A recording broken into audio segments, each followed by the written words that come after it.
Breaking news చూస్తున్నాం. పశ్చిమ బెంగాల్లో జరగనున్న శాసనసభ ఎన్నికల కోసం భారతీయ జనతా పార్టీ మేనిఫెస్టో విడుదలైంది.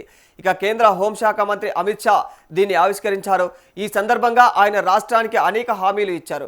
రైతులు, యువత, మహిళలు, నిరుద్యోగులు ఇలా అన్ని వర్గాల వారికి అయితే తాయిలాలు ప్రకటించారు. మరి చొరబాటుదారులపైన కఠినమైనటువంటి చర్యలు, మెరుగైనటువంటి శాంతి భద్రతల కల్పన, ఇక మహిళలకు నెలవారీ ఆర్థిక సహాయం, 7వ వేతనం సంఘం కూడా అమలు వంటివి ఇవన్నీ కూడా ఇందులో ఉన్నాయి.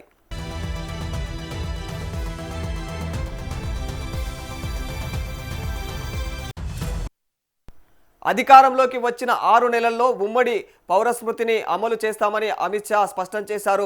రాష్ట్రాభివృద్ధికి సంబంధించినటువంటి అన్ని అంశాలు ఇందులో పొందుపరిచామని, మరి ఓ సమగ్ర రోడ్ మ్యాప్లా వీటినైతే ఇక బెంగాల్ ప్రజల ముందైతే ఉంచామని చెప్పేసి తెలియజేశారు. ఇక తృణమూల్ కాంగ్రెస్ పరిపాలనలో ప్రజలు తీవ్రమైనటువంటి భయాందోళనకు గురయ్యారని, హృదయపూర్వకంగా కూడా మార్పు కోరుకుంటున్నారని, ఇది తమతోనే సాధ్యమని కూడా తెలియజేశారు.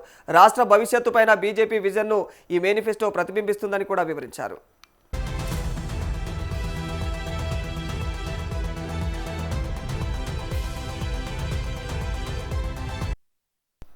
బీజేపీ తన సంకల్ప పత్రం ద్వారా పలు కీలక వాగ్దానాలు చేసింది. రాష్ట్రంలో చొరబాటుదారులపైన జీరో టోలరెన్స్ విధానాన్ని అనుసరించి కఠినమైనటువంటి చర్యలు తీసుకుంటామని మేనిఫెస్టో పేర్కొంది.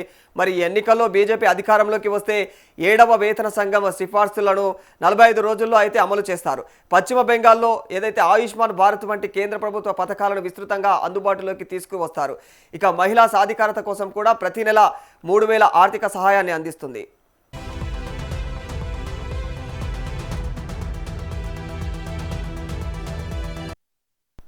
పోలీసు శాఖతో సహా రాష్ట్ర ప్రభుత్వ ఉద్యోగాల్లో 33% రిజర్వేషన్లు కల్పిస్తామని బీజేపీ వాగ్దానం చేసింది.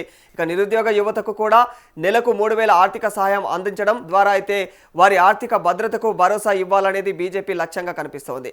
ఈ ప్రణాళికలో అందరికీ కూడా న్యాయం, ఇక సరిహద్దుల భద్రతకు హామీ ఇవ్వడంతో పాటు ఇక బెంగాల్ గొప్ప సాంస్కృతిక వారసత్వాన్ని చాటి చెప్పే వందే మాతరం మ్యూజియం నిర్మాణ హామీ కూడా ఉంది. అయితే ఇది రాష్ట్ర ప్రజల యొక్క సమగ్ర వికాసం, భద్రతకు కట్టుబడి ఉన్నామని చెప్పేసి స్పష్టం చేసింది.